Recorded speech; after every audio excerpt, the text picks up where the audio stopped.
to'yga yaxshi o'tyapti mana. Oldinlari ichib yurardim.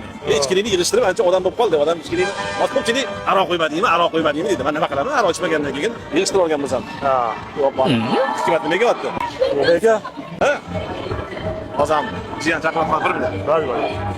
Ben ichlikmi nima gap? Og'aynilaringiz aroq so'rashyapti aka.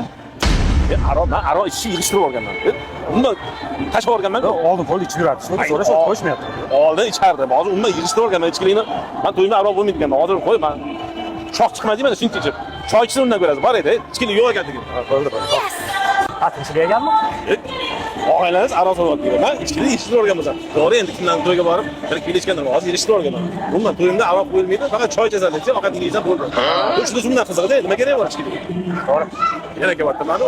Yana aroq o'zi hozir uraveraman endi hozir. Yo'q. Ha? Bo'ldi, topishibdi. Aroq topishibdi. Ha, topishibdi aka. Bo'ldi, siz bilan aroqqa chiqib ketisizmi o'ylamayman aka? Yo'q, bo'ldi, hozir bo'lmang aka.